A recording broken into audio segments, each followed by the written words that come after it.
Fala pessoal, tudo bem com vocês? Tô um pouquinho mais calmo aqui depois da live, né? Mas a arbitragem foi protagonista no empate do Corinthians com o Inter, um empate amargo. E a gente precisa falar sobre as escolhas de Dorival também, porque, de novo, o Kaká. Chega mais, eu sou o Chico Garcia, inscreva-se no canal e vamos junto. Bom, pessoal, eu já vi e revi os lances muitas vezes, são lances complexos, polêmicos, e eu sei que a arbitragem, ela foi protagonista. O Rodrigo José Pereira de Lima, ele é fraquíssimo, falei isso antes do jogo, é um árbitro menor para o tamanho do jogo.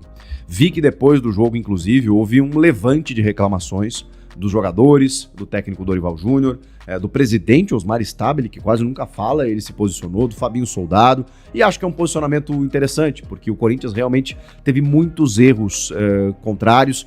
Não consigo fazer um comparativo com outros clubes, né, porque realmente não acompanho todos os clubes e todos os jogos, a gente acompanha o máximo que pode, tem muito erro, é uma arbitragem muito frágil essa do Campeonato Brasileiro, uma gestão que modificou, né, através do Rodrigo Sintra, que agora caça pênaltis, né, em todos os jogos, então você vê muito mais a interferência do VAR em lances muito mais discutíveis, ou seja, a polêmica ela existe cada vez mais, então assim, tá ruim, tá horroroso, tá demais. Então óbvio que o Corinthians tem sido prejudicado e a gente fala isso aqui todos os jogos, todos os vídeos, mas eu acho que é meio geral. Enfim, de qualquer forma, falando especificamente desse Inter e Corinthians, é que também Inter e Corinthians nunca é tão simples, né? Porque tem um histórico, tem uma rivalidade, teve o jogo do primeiro turno, em que, como disse o Hugo Souza, né, o Corinthians teve que fazer 6 gols para valer 4, e nesse jogo, especificamente, o Corinthians estava vencendo até o último instante do jogo. E aí dá raiva, né? Dá raiva, porque a maneira como essa derrota, ela é tirada, essa vitória, ela é tirada, ela tem um impacto muito mais doloroso. Mas vamos lá. A gente vai falar da arbitragem, tá? Eu prometo. Mas eu tô aqui para analisar o jogo também. E as circunstâncias da partida. E você que é torcedor do Inter, que tá assistindo também, eu às vezes faço aqui pro torcedor do Corinthians entender o diário de um secador, né? Eu analiso os jogos do Inter com o meu olhar de um secador. E um olhar sério mesmo, racional. Que é o que eu vou falar agora também. O Inter é horroroso. O Inter é horroroso. O que deve doer mais no torcedor do Corinthians de não ter conquistado uma vitória. Porque o Inter não existe nesse momento. O Inter tá péssimo. Nada funciona no Inter. O Inter não conseguiu criar situações de gol. E, de novo, teve um pênalti a favor. O time que mais tem pênaltis a seu favor no Campeonato Brasileiro. Já são 9. 3 no Grenal. 1 agora. 4 pênaltis nos últimos 3 jogos. E vejam só, ele não ganhou nenhum desses jogos. Isso diz muito, né, sobre o momento do Inter. Que é o 15º colocado. Só não é o guardião do Z4, porque lá tá o Santos, que empatou com o Grêmio. Porque se o Santos tivesse vencido, seria o Inter. Que tem uma distância ainda significativa do Z4. Mas o que o futebol, o que o Inter tá jogando, não recomenda. Inclusive é menos do que muitas equipes que hoje estão no Z4. Só para vocês terem uma ideia do que vem pela frente. Tem muito campeonato, tá? Tem muito campeonato ainda. Então, o Ramon Dias, ele cometeu o pecado de manter o Bernabéu como titular e não entender que as costas do Bernabéu, eles são um convite. Eles são um convite. O Antony é um goleiro que não é o titular, porque o Rocher tá machucado. O meio de campo do Inter é um meio de campo que não funciona, não tem nenhum tipo de combate. Ele entendeu que o Oscar Romero, que é um meia, poderia ser volante nesse jogo. Nada fez um gol até que foi bem anulado. O Bruno Henrique, enfim, jogou no Corinthians já há muitos anos, no Palmeiras, mas não é mais o mesmo jogador. O Alan Patrick é um sono danado, o Rafael Borré não tocou na bola. E o Carboneiro ainda tenta uma correria, mas tem uma tomada de decisão um pouco equivocada. Fez o gol de pênalti no final ali, totalmente sem confiança. Perna pesada, bola bate no Hugo e entra. Olha, cara, o Inter foi salvo realmente por um milagre, por esse pênalti. Por um pontinho somado, porque o Inter era para ter perdido o jogo. E de que maneira o Inter poderia ter perdido? Porque o técnico Dorival Júnior, ele me estressou nesse jogo. Ele me estressou. Porque ele colocou uma escalação, e eu sei do aspecto físico, e foi inclusive o argumento dele na coletiva. Só que ele colocou uma escalação, cara, que assim, era um convite à tragédia. A escalação do Dorival era tipo assim, cara, joga pra Deus, hoje nós vamos ver o que vai acontecer. Porque eu sei, pode parecer até um pouco simplista, eu sei que o técnico tá lá todo dia trabalhando, ele escolhe os jogadores por conta de um motivo, eu não posso acreditar que foi uma questão aleatória, né? Deixa eu ver quem que eu tenho aqui, não, eu vou com esse cara aqui. Mas a sensação que passa é essa. Cara, quanto tempo o Hugo não jogava? E preciso reconhecer que ele fez um bom jogo, tá? Fez um jogo razoável, um jogo pra ele, pra um lateral mediano, pra um cara insuficiente, acho que ele fez um bom jogo. E até fez um gol, que foi anulado. Com linhas que a gente discute, a gente questiona, mas vai fazer o quê? Impedimento semiautomático é só no ano que vem, porque a CBF vai chamar caro. E aí a gente tem que ver esse tipo de lance, que a gente olha e fala assim, caramba, tava impedido mesmo? Parece que ele tá inclinadinho ali, mas aquelas linhas ali que parecem sobrepostas, aí os caras anulam. Cara, é um desespero, uma ânsia pra anular gol no Brasil, que é um negócio de louco. É impressionante. Enfim, o Hugo foi o escolhido como ala pelo Dorival Júnior. Com o Angileri como terceiro zagueiro, o Gustavo Henrique, o André Ramalho segue machucado, e o Kaká. O Kaká. Vou chegar lá. Mateuzinho na direita, meio de campo, aí ele povoa bem o meio de campo, né, com o Ranieri, o Rian, o Bidon, o Guinegão e o Vitinho. E aí eu fico pensando, Martínez, Maicon, Bidu, Choca, todos esses caras no banco. Eu sei que tem jogos de 3 em 3 dias, eu sei que eles jogaram no domingo, jogaram agora na quarta, vão jogar no sábado, mas cara, o jogo contra o Inter, no Beira-Rio, o Inter pressionado, era jogo pra vencer. Mas tá bem, o Dorival ainda tava saindo com a vitória.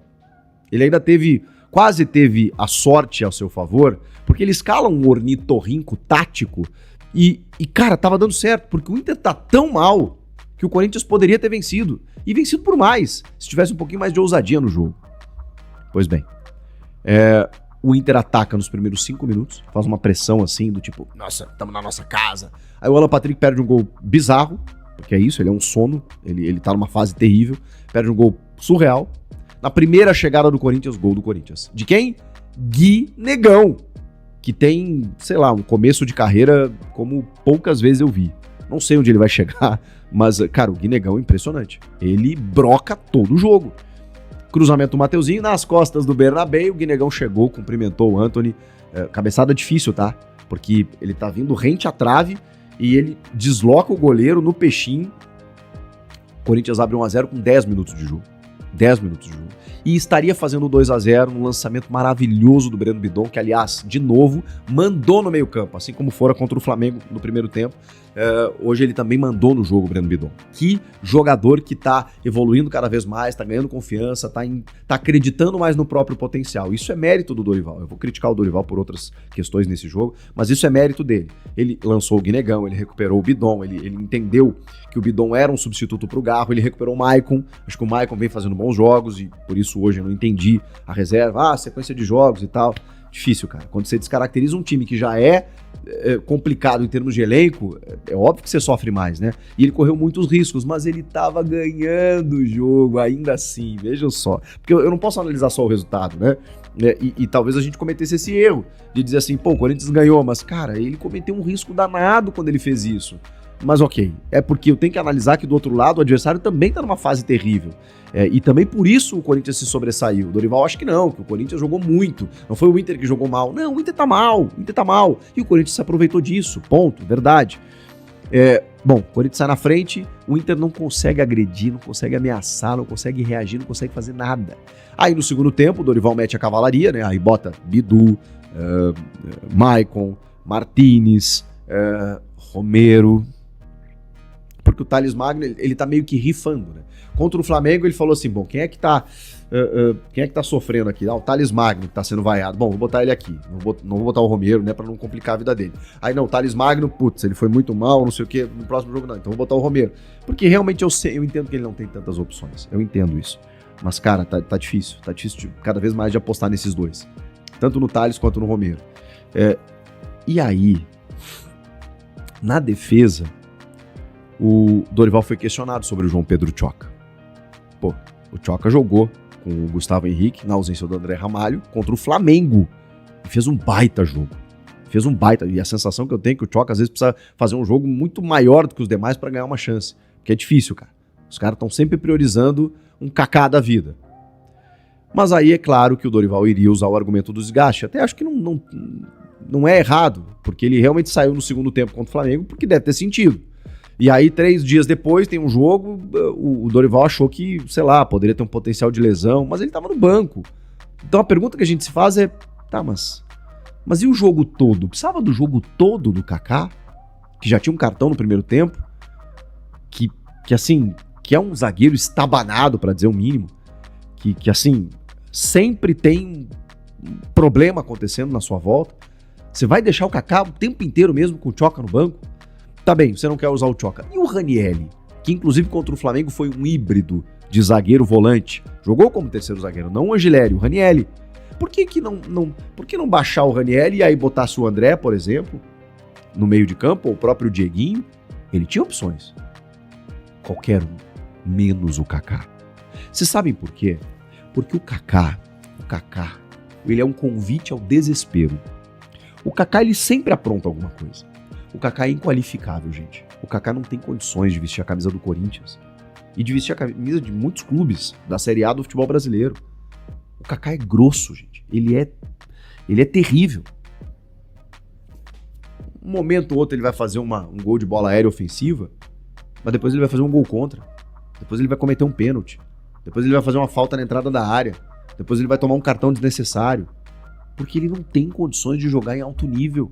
Ele não tem condições de jogar com a camisa do Corinthians num jogo como esse contra o Inter. Aí o Dorival foi questionado, e eu entendo, mais ou menos, ele querer dar moral, mas eu confio no Kaká. Aí acabou, né, gente? E é isso. A culpa não é só do Dorival, de quem contrata. Aliás, de quem contrata pagando 24 milhões de reais e não paga os 24 milhões de reais. Ou seja, o Kaká ainda pode gerar um transfer ban pro Corinthians.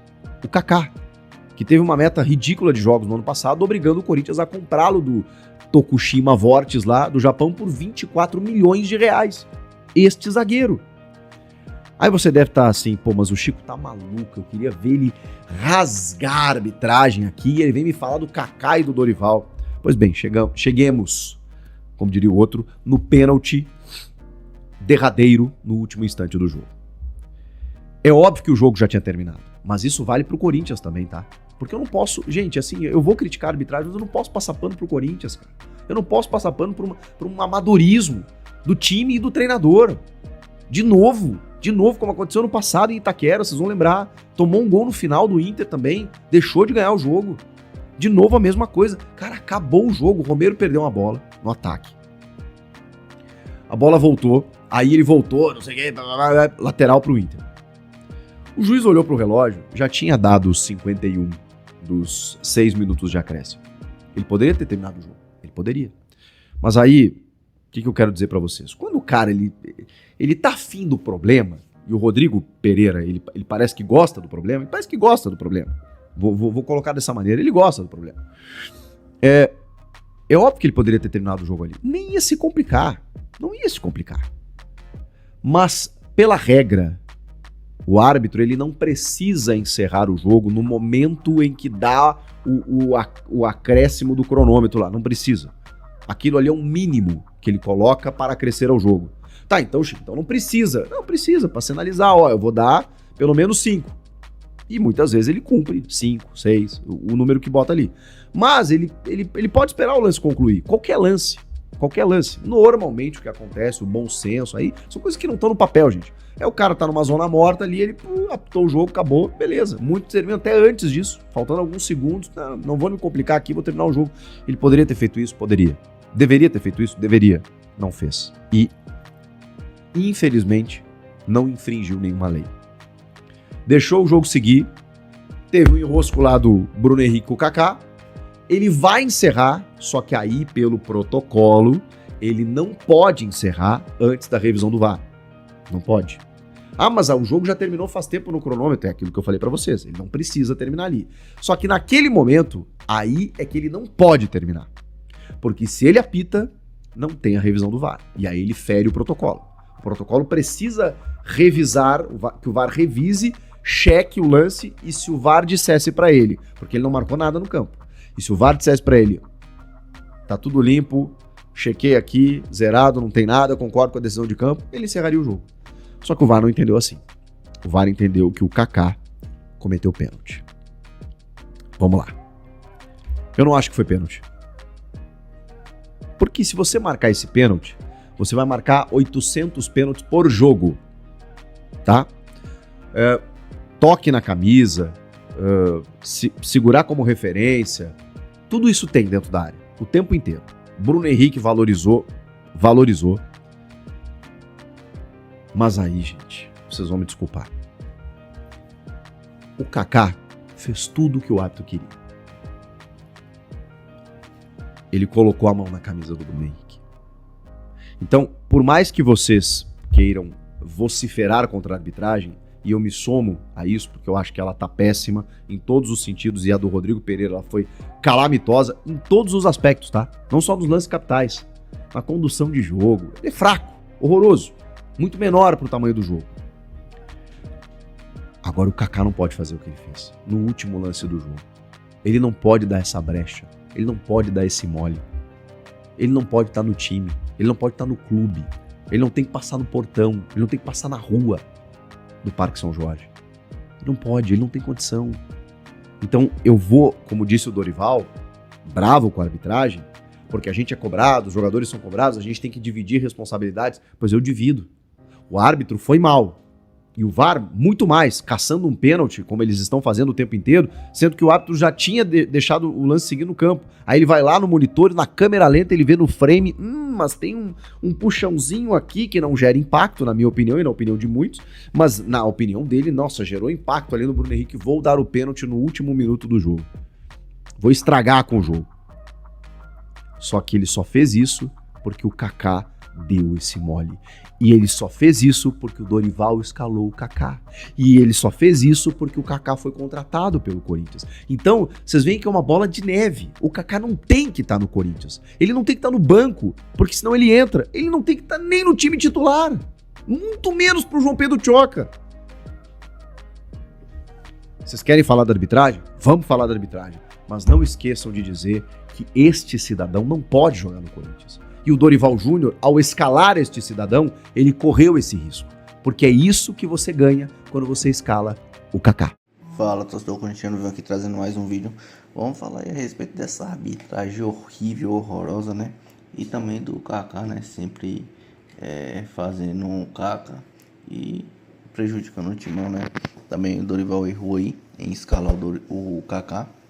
Acredito que a partir desse jogo aí, o Kaká nem deveria estar mais no banco de reserva, um zagueiro ruim mesmo. E também vamos botar culpa também no Fabinho Soldado aí e no Augusto Melo, que trouxe esse cara que não serve para jogar no Corinthians, né?